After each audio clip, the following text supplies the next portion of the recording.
person anymore. I'm not a religious person anymore. And I have found that there is incredible power in prayer and mindfulness and healing contemplation. And so today, we're going to start with a new prayer from my Dr. Flo's book of uncommon prayers, because they're prayers that you usually hear in the world. Our Father, which art in heaven, hallowed be thy name, yada, yada, yada. But there are also prayers that we pray for uncommon circumstances and situations. And today, if you're joining us, we're about to start a masterclass on healing stage fright, which plagues 77% of people on a casual level and about 15% of people on a crippling level. And so today, we offer a prayer and a contemplation on stage fright through the prism of love and action. So let's start here and we'll conclude with an amen, ashe, or whatever you're comfortable with, and then we'll go into tonight's masterclass. Divine creator of voice, expression, and courageous truth. Let's try that again. Divine creator of voice, expression, and courageous truth.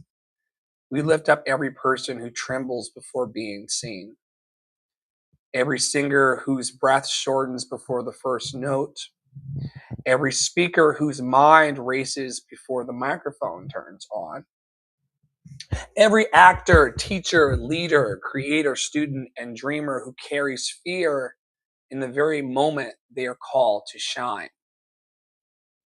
We bring before you the hidden panic before performance, the shaking hands, the tightening chest, the spiraling thoughts, the fear of judgment, the fear of failure, the fear of humiliation, the fear that one mistake could define our worth. Divine love, remind us that stage fright is not weakness.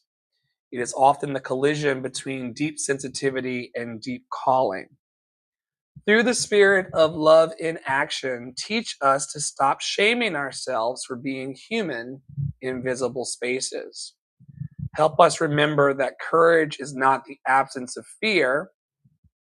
Courage is choosing to show up while fear is present. Calm the nervous systems of performers. Steady the breath of anxious voices. Ground the bodies of those who feel unsafe being witnessed. Help us stop confusing perfection with purpose. Teach us that authentic connection matters more than flawless execution. And when memories of embarrassment, rejection, criticism, or failure rise within us, meet us there with compassion instead of condemnation. Heal the performer who learned that mistakes make them unworthy. Heal the child who became afraid of being laughed at. Heal the artist who started hiding after one painful experience. Divine presence. Replace performance anxiety with embodied trust. Trust in preparation. Trust in growth. Trust in the message. Trust in the voice that the universe placed within us. May Love and Action Network become a sanctuary for visible people, a place where performers are supported emotionally, mentally, spiritually, and professionally, a place where people are taught not only technique, but safety, confidence, resilience, and self-compassion.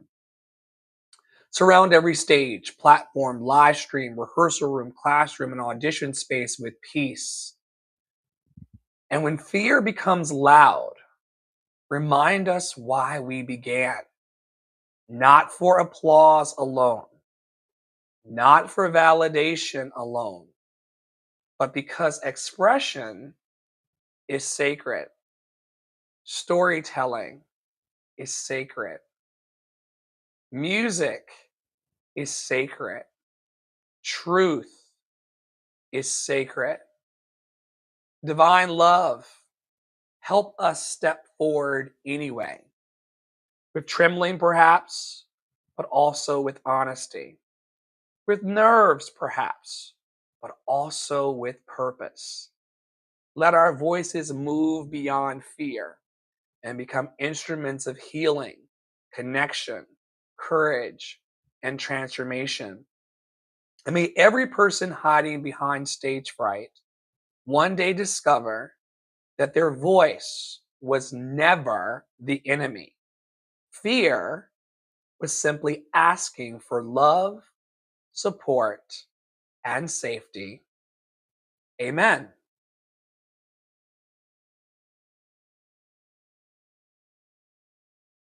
Amen. Amen. People are our greatest resource is back. Sending love to Dr. Flo. I see you. Thanks for stopping by, buddy. You're loved and lovable. I think you'll get a kick out of today's discussion. Stage fright isn't weakness. Understanding performance anxiety like a professional.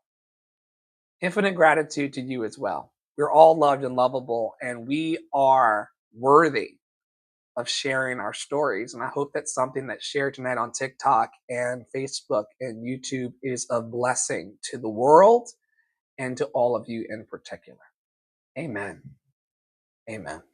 And a woman and a trans person and a child. Everybody. Good evening once again. Tonight, I want to begin by saying something that I wish more performers, artists, speakers, creators, worship leaders, entrepreneurs, and professionals understood. Stage fright is not proof that you are weak.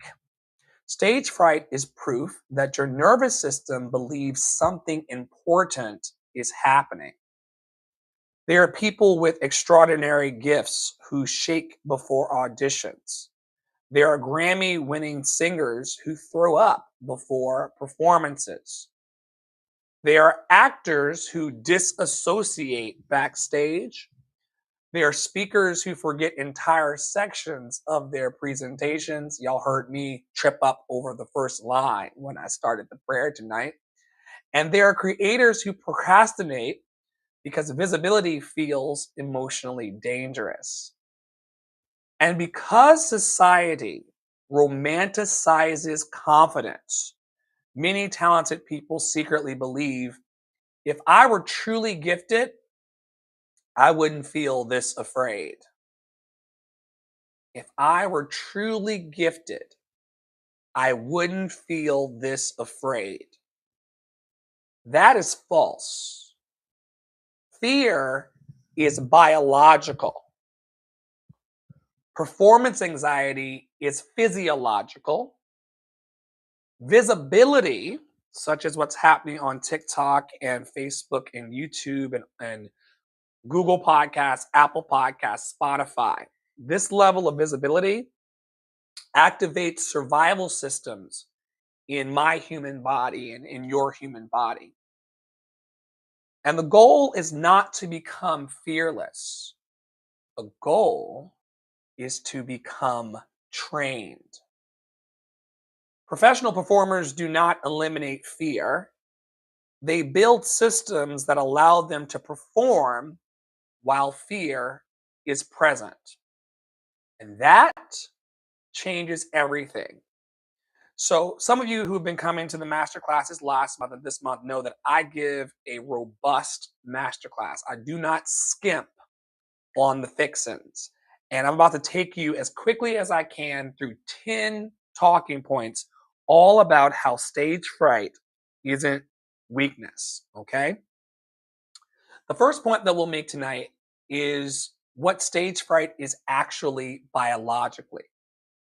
Stage fright, for those of you wondering, and I coach and heal this and help to facilitate healing within people around stage fright.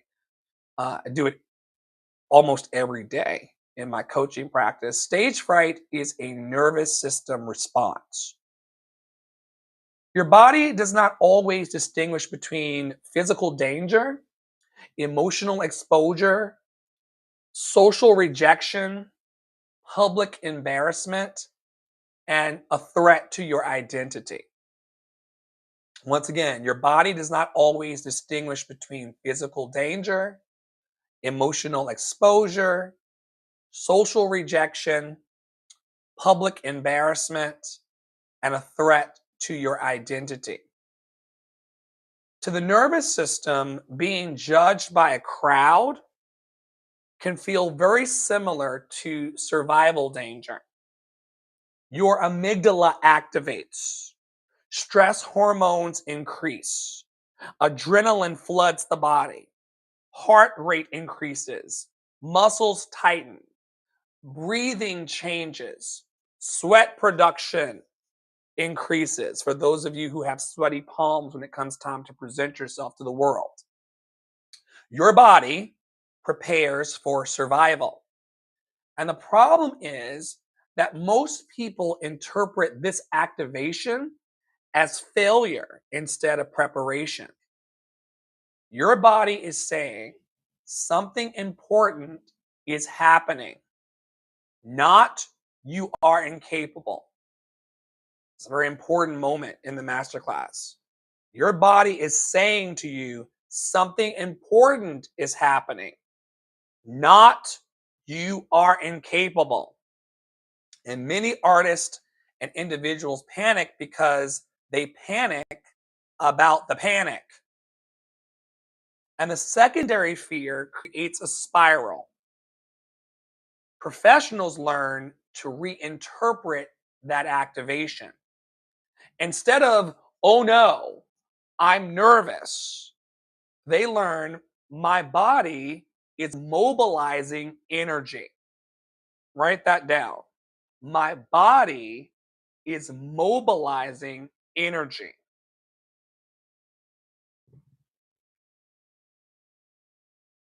My body is mobilizing energy.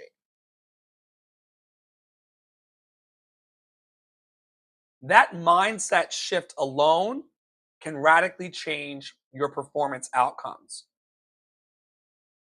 Next, let's talk about fight, flight, freeze, fawn responses in performers. Most people know all about fight and flight, but few people and performers understand freeze and fawn. And all four show up constantly in creative spaces. Let's talk first about fight. The performer becomes irritated, controlling, defensive, aggressive, and overly perfectionistic in that fight response. Some examples are snapping at collaborators, criticizing others backstage, angry rehearsals, over controlling creative environments. Another response is the flight response, avoidance. Examples of this include procrastinating during your rehearsals, canceling your opportunities, disappearing online. Put a one in the chat if you've ever said, oh my God, it's so overwhelming. Social media is just, oh my God. I work with people every week. They're like, social media, I just can't take it, Dr. Flo. I need to disappear. Has anybody else taken a social media break, or you spiritual people, have you taken a social media fast? There are tons of spiritual people and religious people doing a social media fast. Are they disappearing online because of spiritual reasons, or it's because of a flight stress response to the anxiety of being online? Okay. You'll also avoid auditions if you're a performer, and you'll also forget deadlines. I see you, Holy Misfit. Welcome back to Love in Action. It's good to see you, Soul Fam. Another stress response that performers and everyday people have to the anxiety of showing up on stage is a freeze response, a mental shutdown. This looks like blanking on lyrics, forgetting your choreography, having a full-blown dissociation, numbness, and the inability to speak naturally. They'll go live, or they'll go on stage, or they'll show up in their boardroom, or they'll show up at work, and all of a sudden it's like, I really want to share myself, but that's not how you naturally speak. That's not how words naturally come out of your face. Why do you talk one way when you're with your family and with your friends and another way at work? You could be experiencing a freeze response as it relates to showing up. Whew. The last one, we have a whole 12-step program that we do daily on Clubhouse and TikTok around this. This is the fawn response. People who are nervous speakers or have stage fright, they will go into a fawn response. This is where you people please for safety and you people please for public safety. So, some examples of the fawn response is overperforming emotionally or apologizing constantly, abandoning your artistic instincts, or shape shifting and putting on masks for people in order to avoid criticism. There are people in my past who don't even know who I really am because they met a fake fawning version of me in a past life. So there are people from 20 years ago who think they know me, but they have no clue because they met a phony version of me. These are people who I worked with in aviation or in banking or on Broadway. These are people that I went to church with. The reason why you don't see a lot of people from my past in these TikTok rooms is because I did a lot of shape shifting to avoid criticism. Okay. I'm an assigned black at birth, gay kid from the South. So, to avoid being criticized for my skin color or the way I spoke or how I choose to love, I did a lot of shape shifting. Good to see you, KM. Did a lot of shape shifting to avoid criticism. Put a one in the chat if you've ever shape shifted like an X-Men to avoid criticism. Any other shape shifters or recovering shape shifters in the room? Shape shifting is not just something for a Marvel movie. Okay. I see y'all. KM Essentials Magic here, Terra Paola Studio. Oh man, have I shape shifted? You know, I think I've joked and told you all in the past about how for at least 12 years of my life, I pretended to be a half Dominican, half Puerto Rican person. I thought it made me cooler. Porque yo puedo hablar contigo en español. People are like, oh, you speak Spanish. Where are you from? I'd be like, I'm Dominican, half Puerto Rican. I am not half Dominican and I'm not half Puerto Rican. I'm not. I thought, KM, I thought that it would make me cooler. When really what's cool is that I am a nigga from the South, which is a word I'm not supposed to use according to the PR team. I'm not supposed to use the N word when I'm doing my master classes. But I am a nigga from the South who learned on my own how to speak Spanish. Of course, I had teachers and professors and things like that, but I learned how to speak Spanish. Así yo puedo hablar contigo en español. Viví a muchos países, Guatemala, Costa Rica, Venezuela. And instead of telling people my truth that I'm a black man who speaks multiple languages, I shape shifted. And I lived 12 years of my life telling every new person I met that I was half Dominican, half Puerto Rican. I promise you, both of my parents are very black from Virginia. So sometimes when you have stage fright or you're uncomfortable with who you are on camera or in real life, TikTok or real talk, you will shape shift to avoid criticism from people. And many talented artists and people are not lazy, they are dysregulated.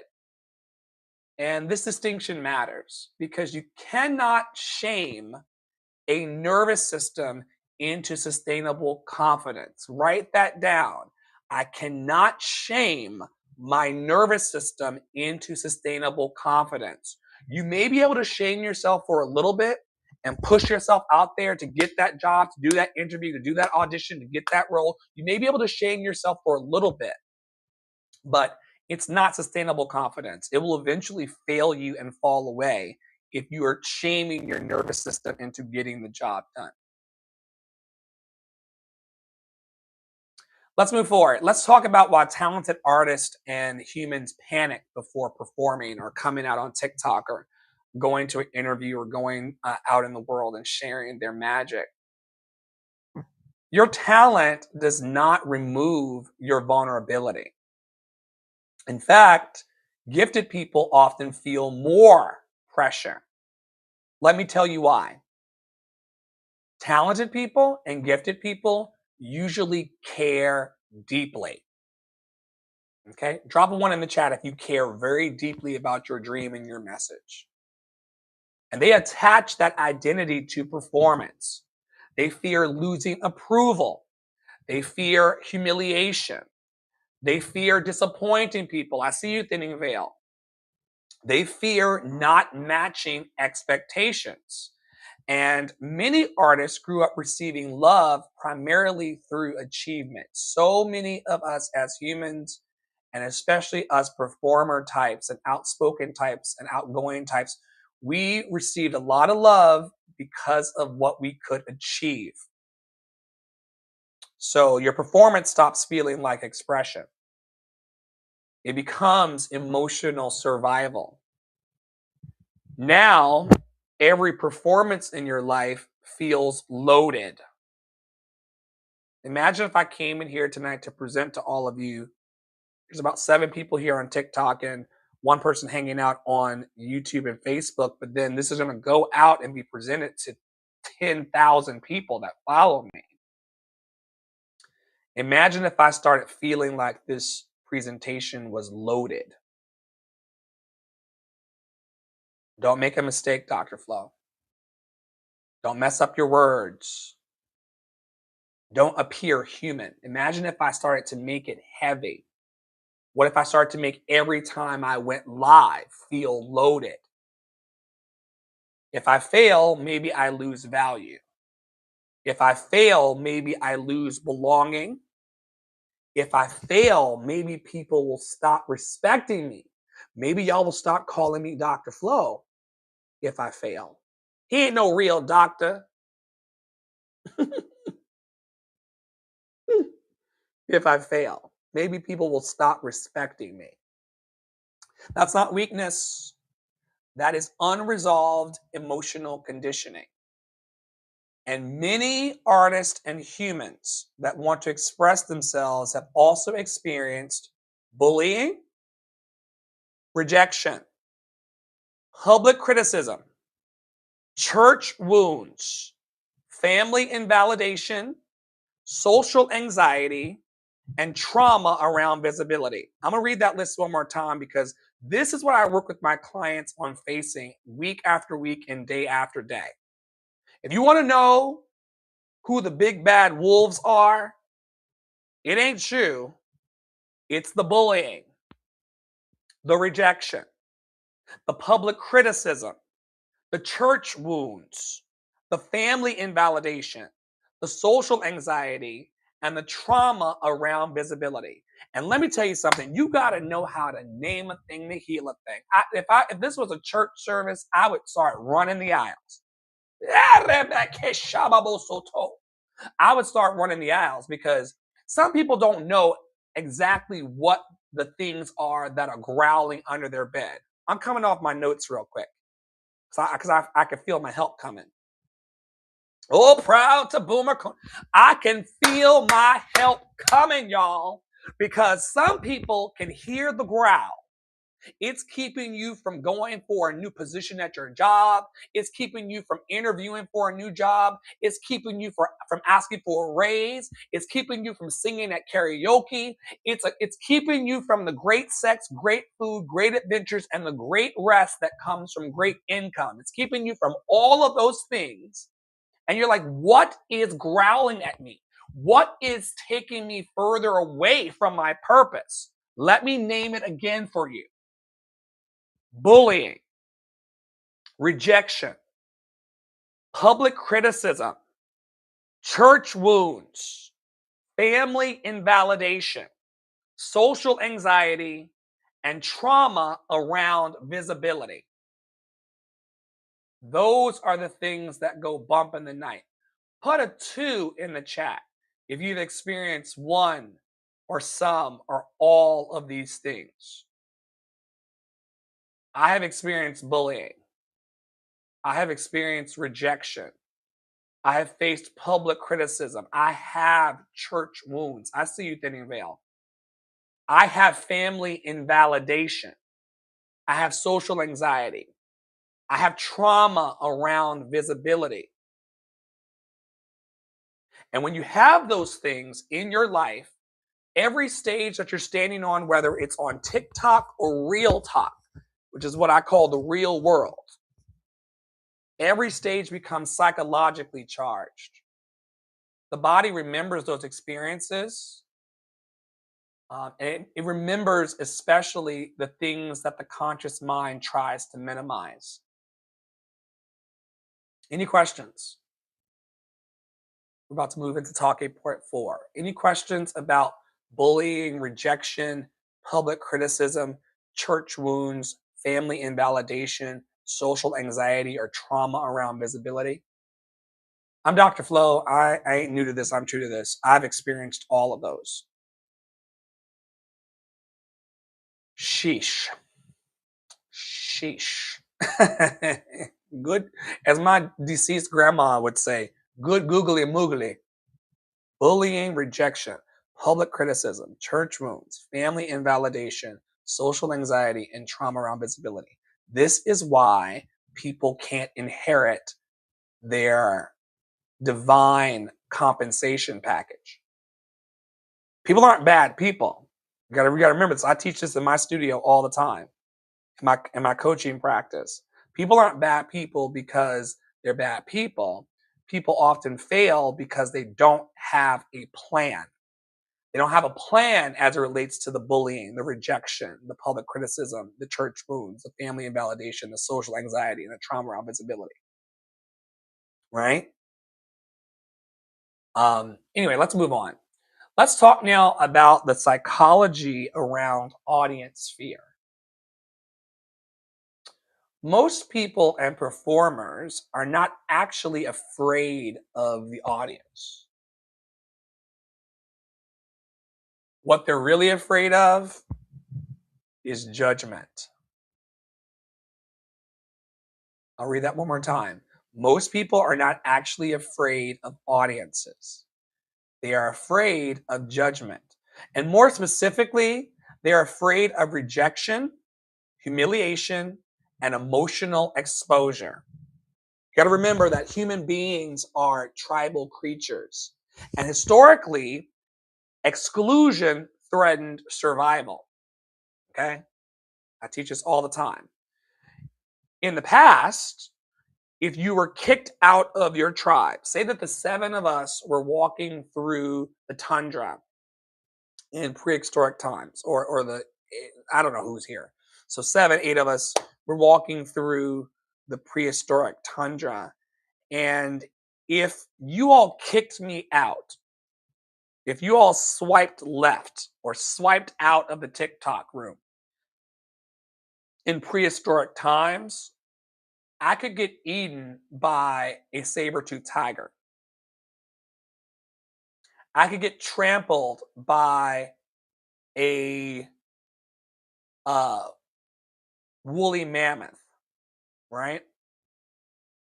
And my epigenetics and my genes remember that feeling. Historically, exclusion threatened our very survival. Okay?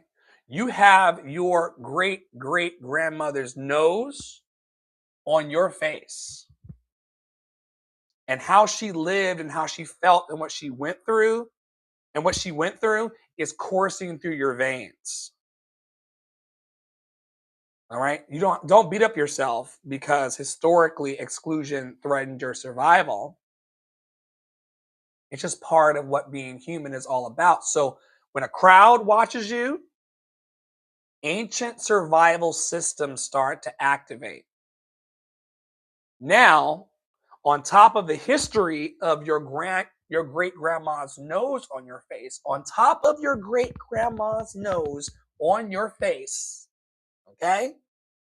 Let's add on top of that social media. Let's stack on top of that viral culture. Let's put on top of that online criticism. Let's put on top of that comparison culture. And then let's put on top of all of that the biggest disturbance in the field and the force of them all, perfectionism. Oh my gosh. Perfectionism has killed more of my clients' dreams than anything else. Sure, they will accept that social media is a pain in the ass. Sure, they will accept that they may never go viral in their lives. As a person who's gone viral multiple times, let me tell you something. As a person who's gone viral multiple times, you don't change much. Sure, they may accept online criticism, and sure, they may understand that comparing yourself to other people is the thief of joy. Write that down. Comparison is the thief of joy.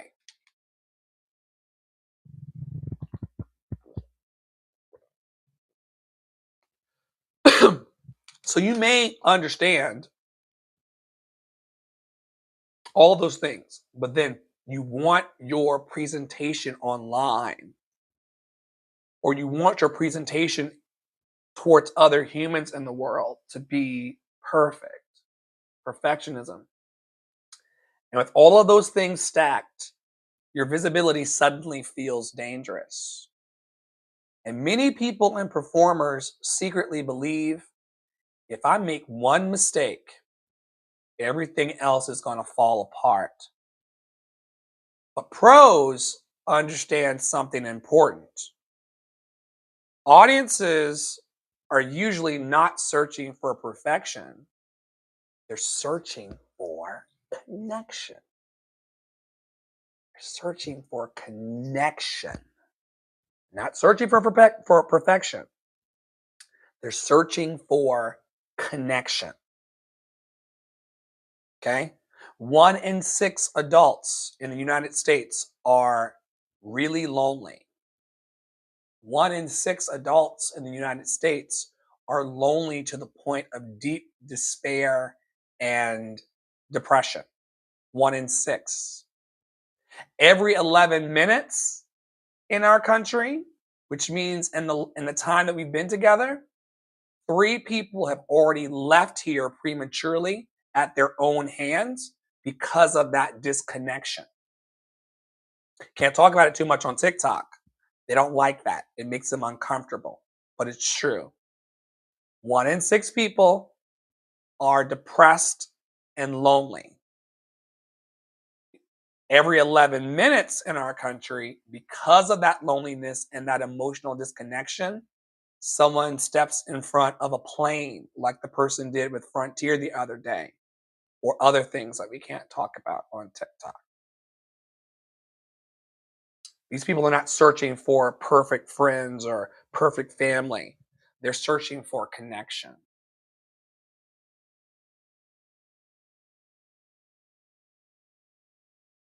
People will forgive your nervousness. People will forgive your imperfection. What they remember is your authenticity. And a connected performance or presentation with flaws is often more powerful than a technically perfect disconnected one. Let's move forward and talk about how chronic anxiety affects the voice and the body. Anxiety lives in your body.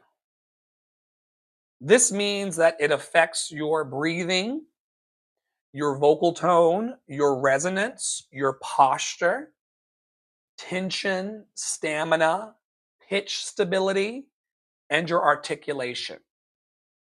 When performers are anxious, their shoulders will creep up and rise. Their jaws will tighten. Their tongue tension will increase. Their breath becomes shallow. Their throat constricts.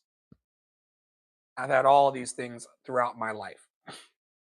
Shoulders rising, jaws tightening, tongue tension increases, breath becomes shallow, and throat constriction.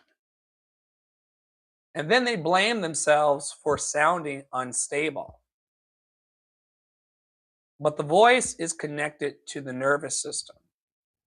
A dysregulated nervous system creates a dysregulated instrument. And this is why technical training alone is sometimes insufficient for people. A singer or performer or a human may know exactly what to do technically and still struggle because their voice and their body does not feel safe. And it does not feel safe enough to execute consistently. This is why your emotional regulation matters in your professional training. Let's talk now about breathing patterns that sabotage your performance. Your breath is one of the first casualties of anxiety. Anxious people and performers often hold their breath unconsciously. They breathe high into the chest. They overbreathe. They rush phrases. They tighten their abdominal support. They collapse their airflow. And when these things happen, your pitch will suffer, your stamina will suffer, your speaking will become shaky, and your tone will become unstable. Healthy breath. Something just fell over in the studio. Healthy breath. It must have been those ancestors that we talked to this afternoon, Kwane. It had to be those ancestors that we summoned. Healthy breath creates stability. One of the most powerful things a performer can do and practice is regulated breathing before performance stress arises. Slow exhale work is especially important because long exhales communicate safety to the nervous system. So, if I get really, really worked up in my share with you today in this masterclass, I can start to lengthen the ends of my sentences so that my breath talking to you is longer than my inhale. Little trick of the trade. Slow exhale work is especially important because long exhales communicate to your amygdala that your nervous system and your body is safe. So one of my ancestors just threw a mop into the floor behind this green screen here. And it was like, oh, who the fuck is in here with me right now? Who's in here? And so what I did was come back into what we're doing and start to allow the long exhale of my share to begin to tell my body that I'm actually safe in this space and I'm not under attack without even taking the time to go into a practice. This is a major, major tip. If you don't get anything else out of what we've shared today, if you don't stop the tape, because I'm old, it's a tape. If you don't stop the podcast and rewind on anything else, rewind on this. Slow exhale work is especially important because long exhales communicate safety to the nervous system. Also, don't sleep on the relaxing of the shoulders. Several times during this presentation today, I had a lot of stress today. Someone knocked out the back window of our car to steal nothing. So I've had a stressful day. And that stress can start to creep into this presentation. Several times during this presentation, I have just relaxed my shoulders and created a long exhale on what I was saying to you. Instant transformation in the performance. How do you train for this? How have I trained for this? Inhale for 4 counts and exhale for 6 or 8. You ready? Let's do it. Inhale, 1. Exhale.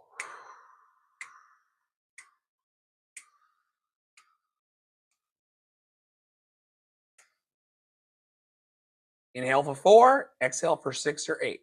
Inhale. Exhale.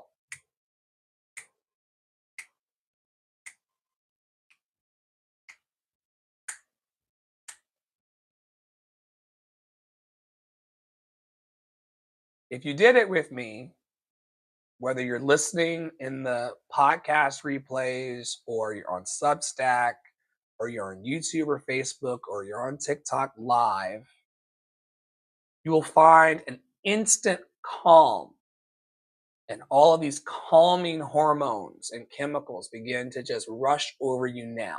So do it one more time. In for 4, out for 6 or 8.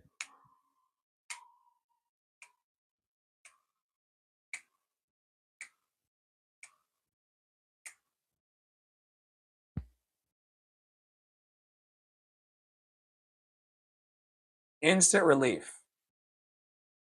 You get extra points if you can do it while actively speaking and singing. I've been training for years professionally, so I can do that in the middle of a song. I can do that while I'm talking to you on TikTok and instantly bring physiological activation to myself and instant calm. If you don't remember anything I've said to you in this life, try that. Try that in an interview. Try that before an interview. Try that before a performance. In for 4, out for 6 or 8. Major game changer. You're telling your amygdala in your gray matter, it's cool.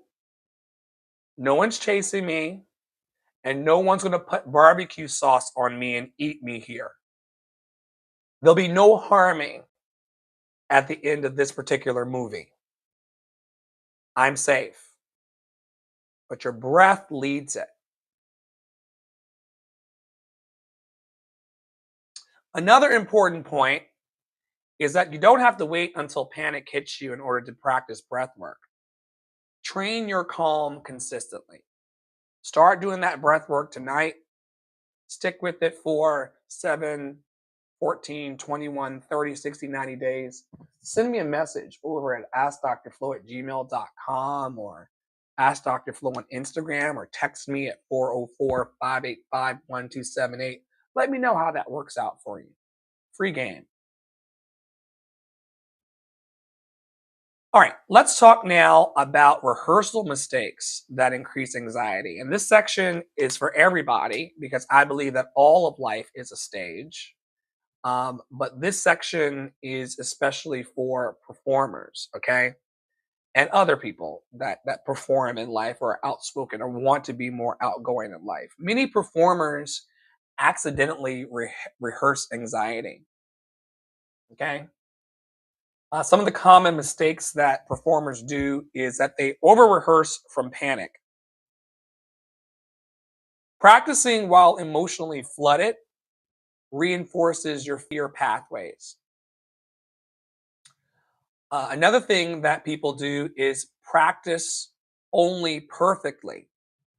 Meaning, if you rehearse only under ideal conditions, or if you prepare for a job interview only under ideal conditions, your nervous system becomes very fragile.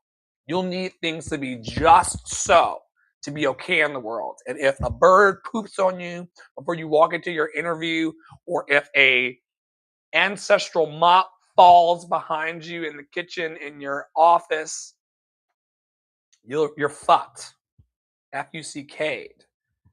Because your nervous system has become so fragile. You can't recover, right? If you practice and you speak only in perfect conditions. Also, you will struggle if you never simulate pressure.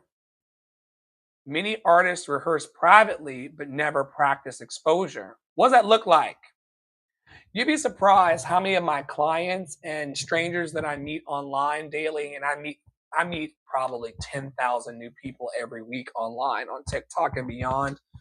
I'm followed by a cumulative 10,000 people, and I meet an additional 10,000 every week. And you'd be surprised how many of those people are very uncomfortable going live with me.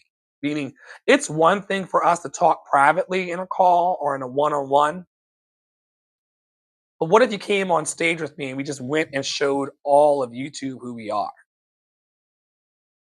They're like, oh, Dr. Flo, wait now, wait. I'll be in calls with people. I have technology set up where I can be in a private Google Meet with someone, and I can push a button and take it out to all of my hundreds. I got over 500 subscribers on YouTube. I could put us in front of all 500 with an email notification going out instantaneously. And I tell them, eventually I'm going to get you to a place where we could just go live together and just share your story with the world. And they go, what? You're not doing it right now, are you? I'm like, no, I wouldn't do that to you, and I'm not doing that right now. But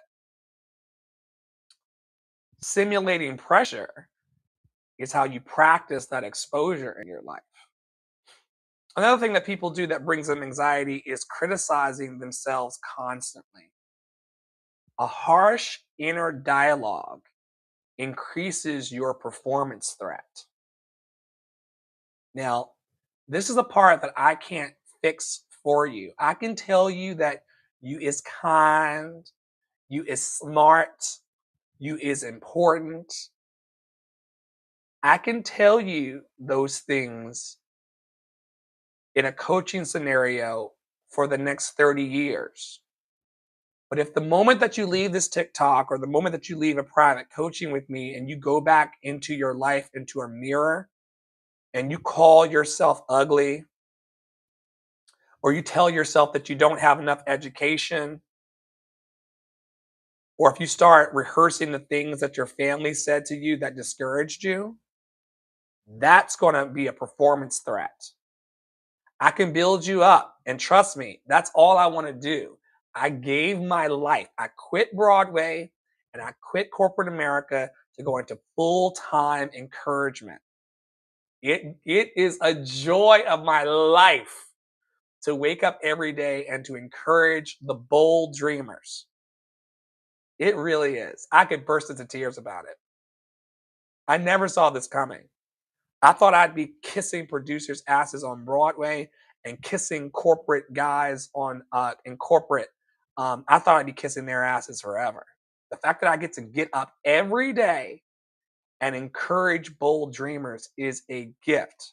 But no matter what encouragement I do with you in these sessions for free, or in private premium coaching or sliding scale coaching or whatever the fuck, if you do not love yourself when I'm not around, you're creating a performance threat. My partner and manager, some of y'all know Poppy. Poppy would often talk about how he could tell, his background, I should say, is in early childhood development and education.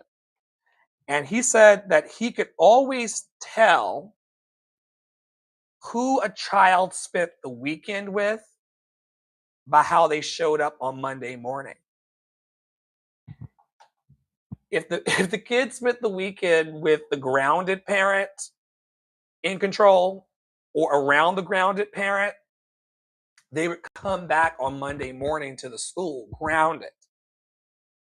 If they spent the weekend with the chaotic parent and the parent out of control, they would come back acting wild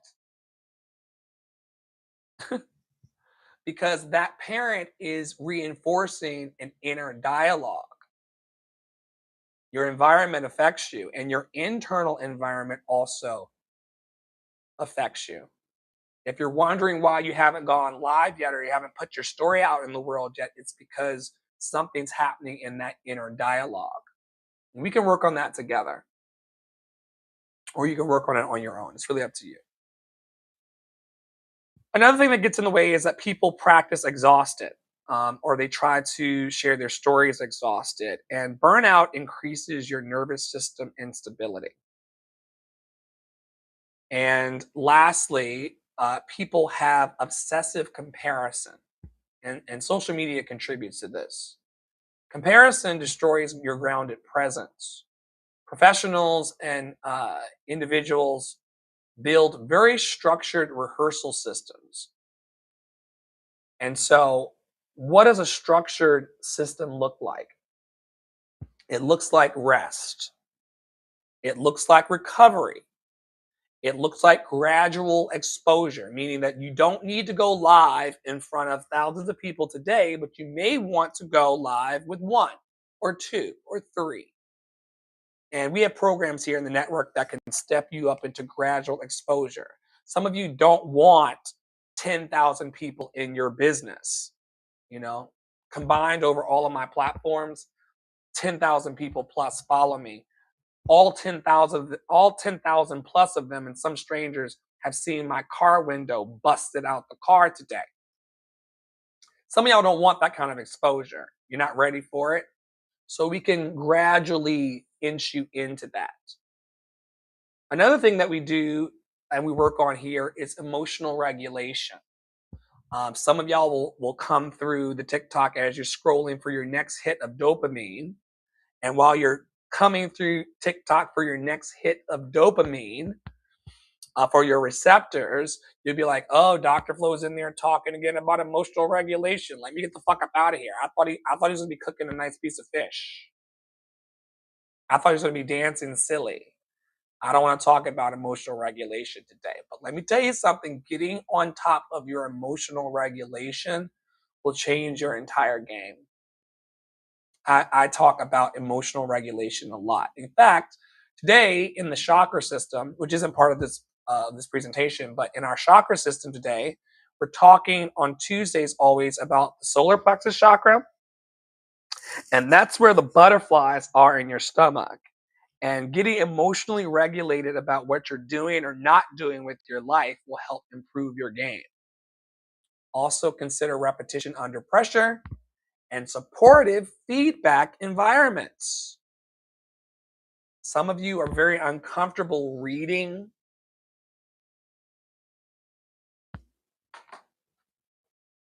Reading words on the page out of a book. You come coach with me, we'll open your favorite book and start reading off the pages. There's so many people that I work with who were terrified of reading in high school in class because they were afraid of being judged or considered unintelligent. A supportive feedback environment like the ones that we have here in the network allows you to read and make mistakes and get used to it. You'd be surprised how many people are very, very afraid of reading in public. They'd rather perish in the flames. But a supportive feedback environment will help that. Confidence is not random, it is trained familiarity. Confidence is not random. Yes, he says, yeah, people, from my research and studies and from working with people, this is my 9th year of doing what I do. The first 4 years were part-time. The last 5 years have been full-time. And in my 9 years of working with people in these areas, I found a lot of people are very scared of reading out loud. Even when I was doing the flight attendant training that I had years ago to become a flight attendant, people in class were very, they were able to learn first aid and CPR and all of the rapid response stuff, but reading the announcements to the passengers on the plane, they didn't like that. Because believe it or not, folks, there are people who hate their voices. There are people who hate the way their voices sound. A lot of people. And there are people who hate the way their voices sound coming out of their face. And there are people who hate the way their voices sound when it's played back to them. If you can believe that, there are people who hate hearing their voices on audio or video.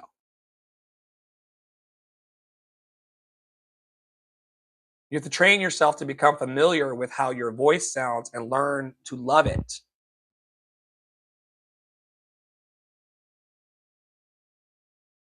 All right. And sorry, not sorry about the length of this masterclass. It's fucking free. So sorry, not sorry. Kwane.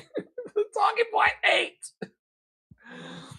Emotional safety. And how do you create it before performance? You know, I point to Kwane because Kwane is always going to give me a high five. She's my amen corner. When I was thinking about launching People Pleasers Anonymous globally, and when I start to like judge myself for the work that I do, and I wonder if I'm doing the most or whatever, I'm like, Kwane, this shit's free. What am I apologizing for? This is free. I almost said like, I'm so sorry, y'all. This we're running over. Da da da da. Like, what the fuck? Talking point 8 of 10 for fucking free. I don't need to apologize. And y'all don't need to apologize. It's all love. Talking point 8 is all about creating emotional safety before performances or whatever you're working on. Many people and performers prepare technically, but not emotionally. And your emotional safety matters. Thank you, sister. You're so awesome. Your emotional safety matters. Ask yourself, what helps my body feel grounded before visibility? Essentially, what helps you and your body feel grounded before you're seen by people? Before you get out of the car and walk into that grocery store around all those people, what helps you feel grounded? Some of the things that may help you feel grounded are breath work. Also, y'all, I have ADHD. I have adult ADHD. It's gotten worse with technology. So I always keep a fidget spinner on set or in my bag because sometimes I have to like just let the hamster wheel like do its thing. It's not because I'm nervous. It's just that I have ADHD. And I think I left my other fidget spinner with the moving pieces. Oh, this one moves too. I think I left it over there where the ancestors kicked over my mom.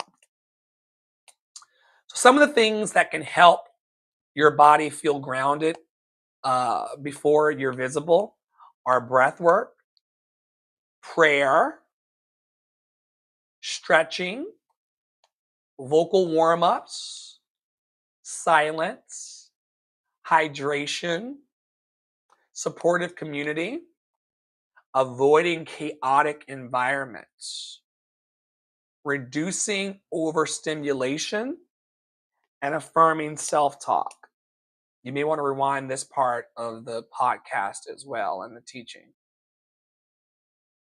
Here's some ways that you can feel grounded before showing up in the world: breath work,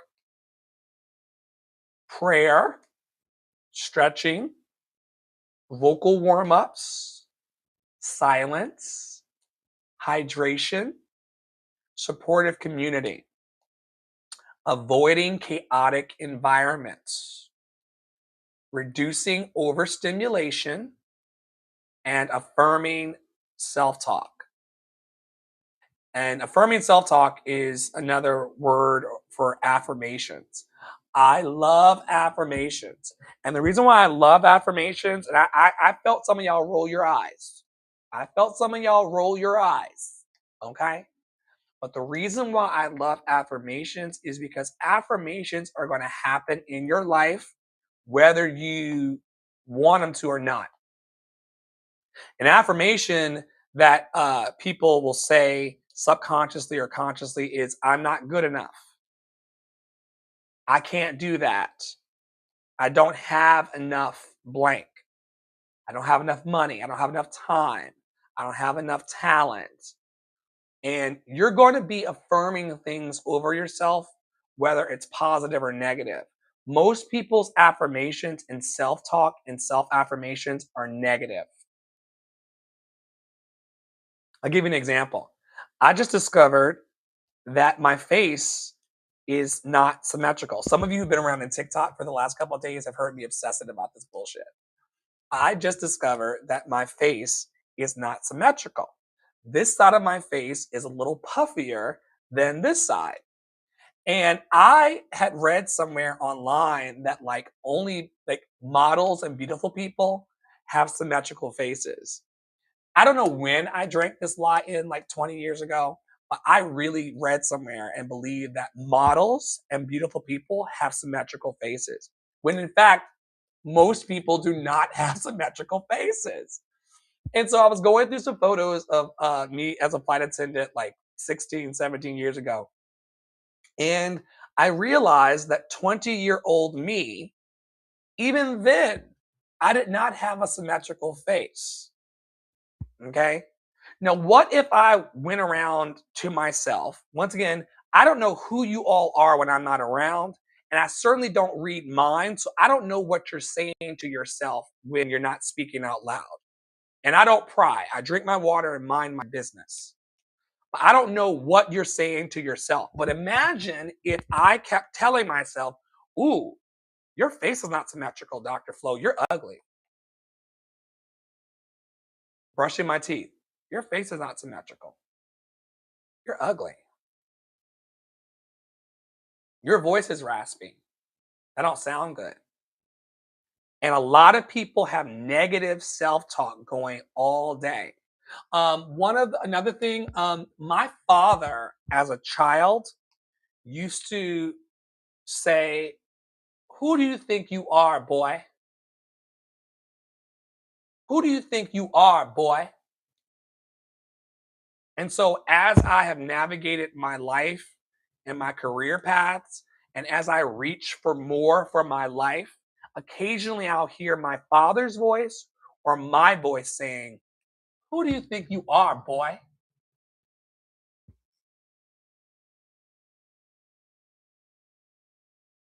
I've had to work for years to overcome that nonsense to be able to get to my dreams, to get to my happy, to get to my healthy, to get to my free. I've had to hear my father and myself say, "Who do you think you are, boy?" and still go do it. Oh,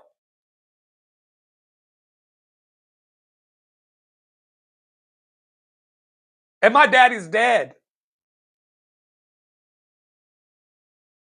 So I'm not here pretending with you all like negative self talk is easy to overcome, but you're gonna have to overcome it to get what you want out of this life for you. And affirming self talk, I'm loved and lovable. I'm enough.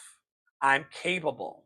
I love myself, therefore I will reach for my dreams. I love myself, therefore I will talk to positive people. I love myself, so I will surround myself with loving community. I love myself, so I'll eat healthy foods. I love myself, therefore you fill in the blank. I love myself, therefore I fill in the blank. Even though my father told me that I wasn't worth a damn. I love myself, therefore I will still reach for my dreams. Come on, somebody. You start to replace all the things that the naysayer said to you and that the bully said to you with I love myself, therefore I.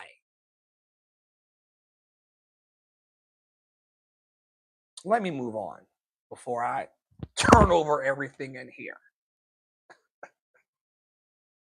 I'm just teaching y'all how I got free and how I stay free. It ain't easy.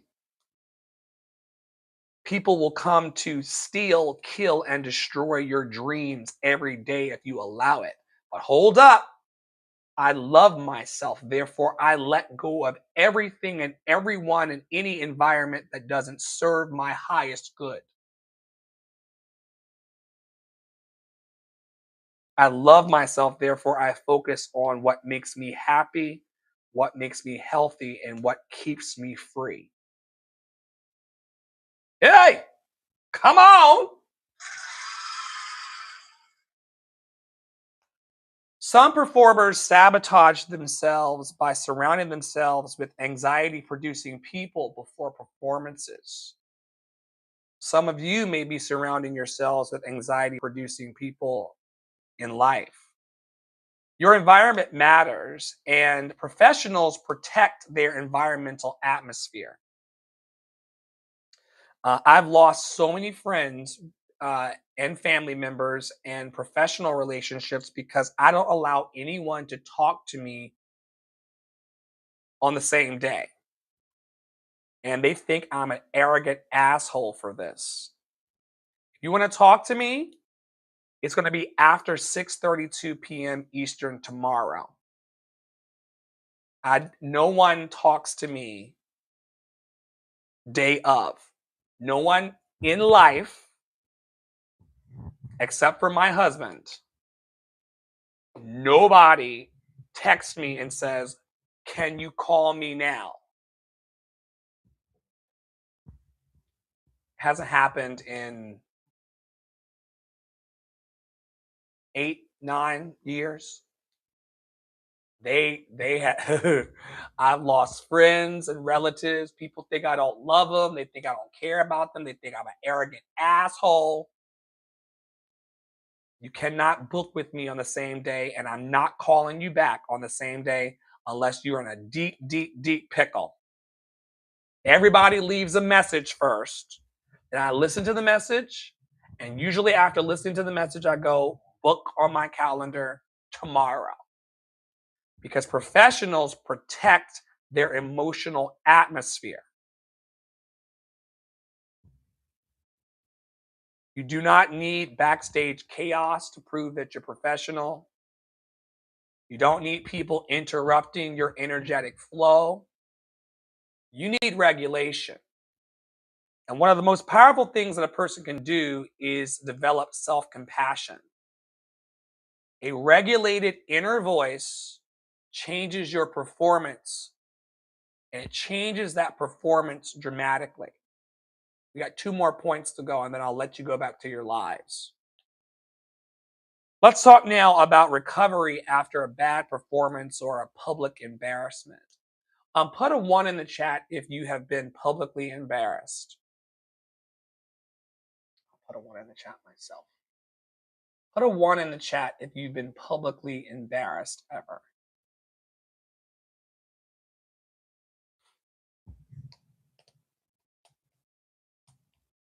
Or if you've had a bad performance. Cam, you've been publicly embarrassed? Great. Yeah. Not great, but great. Not great, but great.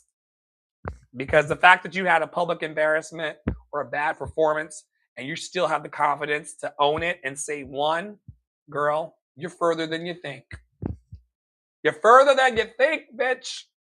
Loved and lovable. You're further than you think. E, okay, I see you. Every serious person and every serious performer has had a bad performance or a bad moment. Every single one. Professionals, Broadway performers, recording artists, speakers, actors, teachers, pastors, creators, everybody has had a bad performance. Everybody has had a moment of embarrassment. I was at a I was one of those kids that took, you probably could tell, I was one of those kids who went to extra school on the weekends. So I had Monday through Friday classes in throughout K through 12. And then I also either auditioned or applied for extra school on the weekend. So I went to Saturday classes, not because I was falling behind in my grades. I liked school, so I went to school on the weekend. And I started in middle school taking classes in electrical engineering at the local community college. They had this program whose name I can't recall, but you could go to the local community college in Richmond, Virginia, and you could take STEM classes, programming classes, electronic classes. You can learn how to make your own radio and program your own computer programs and surf the internet. And I went to Saturday school. And one Saturday at this program, I forgot that I needed to pee. I forgot that I needed to pee. And my bus was I was catching the bus to and from this program in middle school. And somehow my timing got off, and I didn't think that I had enough time to pee and not miss my bus. So I just held it and got on the elevator. And if you've ever been on an elevator when you had to pee, it's a problem. You don't want to get on an elevator and need to pee. Whisper POV, it's so good to see you. That's one of my new Academy students in Nigeria. What time is it in Africa? Isn't it your bedtime? That's one of my new 20-something students. Shout out to Nigeria. You're loved and lovable. That is one of my newest students and members of Love City Arts Academy in the great country of Nigeria. Wakanda forever. Wakanda forever. Wakanda forever. I love you, man. Thank you for joining Love in Action Network. And he's already in the programs. He's already in his student portal. He's ready. He's ready to go. And it's 12 p.m. It's midnight in Nigeria. And here he is hanging with us for a little bit here and getting to know us better.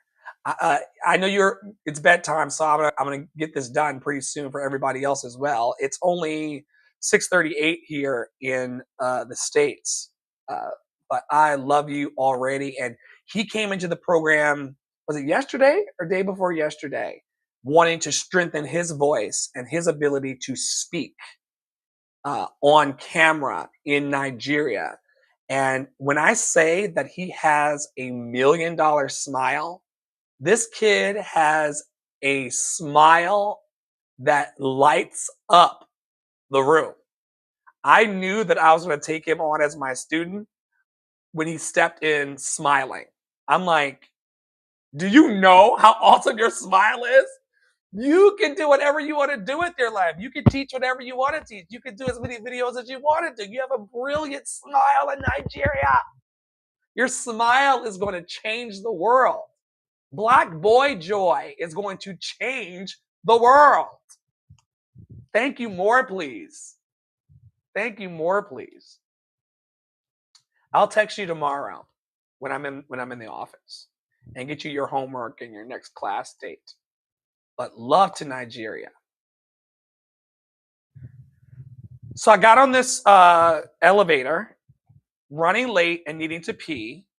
And the moment the elevator moved, I peed on myself.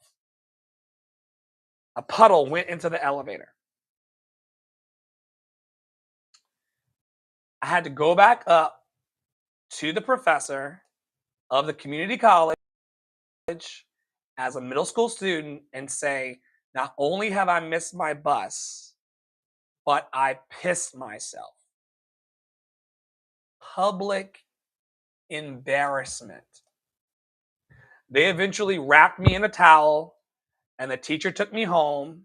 And of course, my family made fun of me for pissing myself as a middle schooler on the. I survived it. Every single person on the planet, whether you are a professional, a Broadway performer, a recording artist, a speaker, an actor, a teacher, a pastor, a creator, everyone has embarrassed themselves or had a bad performance, but many people emotionally collapse after their mistakes. They catastrophize. They say things like, I'm terrible. I'll never recover. Everybody noticed. I should quit. But most audiences move on faster than performers do. One bad moment in your life does not erase your talent. And recovery, learning how to recover from embarrassing moments and unfavorable outcomes on stage and on live streams, recovery is a professional skill. What the Broadway performers and the pro performers don't tell you is that all of acting and all of singing and all of stage performance is active recovery. You learn how to make multiple mistakes while you're speaking and while you're talking, and you learn how to recover in a way that's smooth enough that the audience forgives you. Write this down, Godwin. My student in Nigeria is here. I know he's going to win. Oh, brother Godwin, I know you're going to win. And let me speak a word of life into you. I know you're going to win tonight because it's 12 o'clock at night and your ass is in class. I know you're going to win at everything you do because it's midnight in Nigeria and you're in here. I could cry. It is your hunger in Nigeria. It is your faith that's going to make you whole. It is your faith. It is your belief in yourself to get on your phone in Nigeria in the middle of the night and come to class. Oh, let me calm down in here. I know what it's like to be hungry for your dream. I know what it's like to be hungry for your miracle. I know what it's like to be hungry for your breakthrough because you are sitting in Nigeria on the other side of the planet right now in my class. You're going to be okay. I don't know about these other people, but you're going to be okay. Every master teacher and every tradition has said your faith is what makes you whole. Your belief in yourself and your dreams and showing up is going to make you whole. I get so moved because I got people in Chicago and people in LA and people in Iowa who don't show up for Dr. Flo's master classes. But this man is in Nigeria, logged in, tapped in and tuned in and turned on to his miracle with $1 million smile. What's wrong with y'all?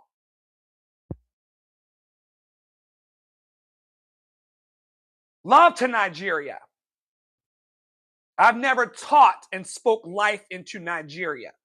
Up until yesterday or day before yesterday, I had never taught or taken anybody seriously in Nigeria. And now I got a student in Nigeria who's logged on in the middle of the night, learning about stage fright and how he's going to overcome it. Don't tell me love ain't real. Don't tell me love won't change your life. There's nothing you can't do or be or have. I'm speaking life into Nigeria. Step your pussy up for love.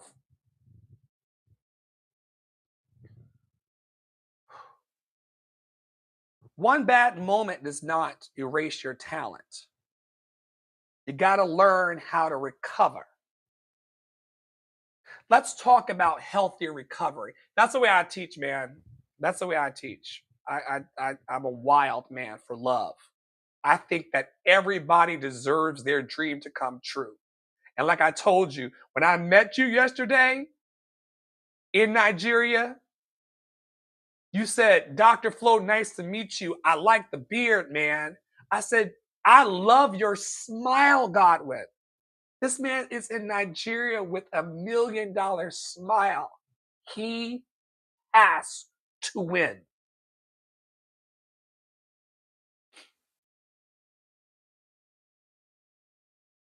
I speak it. I speak it. If someone had told me 20 years ago that I would be able to log onto my computer and teach a person in Africa, I would have laughed at them. Yesterday it happened. Yesterday it started. I said, go grab all your friends in Nigeria. Tell them Dr. Flo is coming to teach you about healthy recovery. What does healthy recovery on stage look like? It looks like honest reflection, emotional processing, technical evaluation, nervous system recovery, self-compassion, and returning to your performance quickly. I'm doing it right now. I got really moved by Brother Godwin in Nigeria, but I'm having honest reflection. I'm processing my emotions. I'm evaluating the technical nature of what I'm doing. I'm recovering my nervous system. I'm offering myself self-compassion.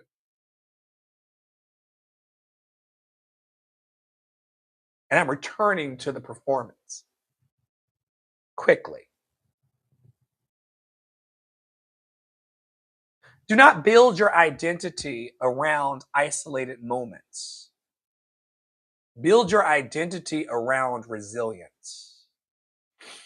The artists and the people who survive long term are not perfect. They are adaptable. And now we land on the last talking point.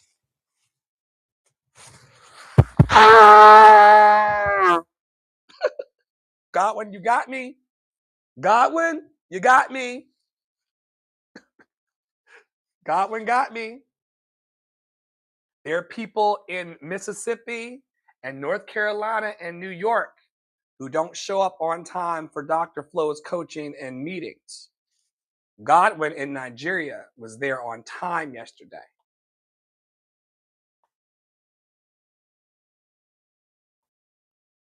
Changed my life. Changed my belief in myself. Changed how I believe about how far I can reach and impact the world. Talking point 10, the last one. How to train confidence instead of waiting for it. How to train confidence instead of waiting for it. Confidence is not magic. Confidence is evidence. Your nervous system gains trust through repetition, preparation, recovery, and successful exposure. I'll say that again. Confidence is not magic. Your confidence is evidence. Your nervous system gains trust through repetition, preparation, recovery, and successful exposure. You know what that means? That means that your confidence is trainable. You build confidence by practicing consistently, surviving imperfect performances, developing emotional regulation, learning technical skills, increasing visibility gradually, receiving support, performing repeatedly.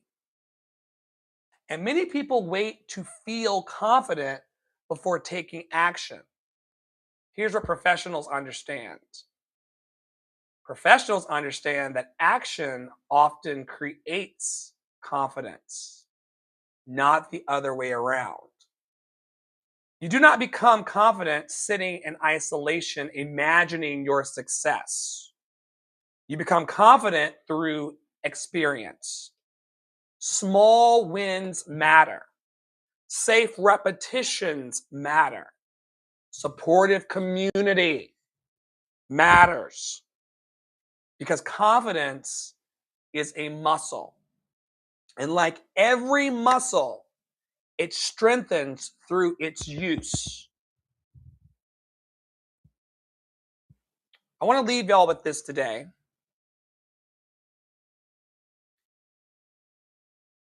And thank you, Godwin, and everybody for watching today all over the world.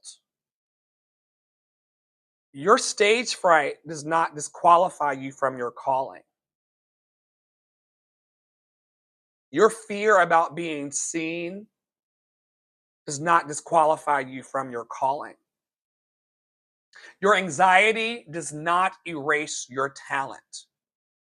Your nervous system is not your enemy.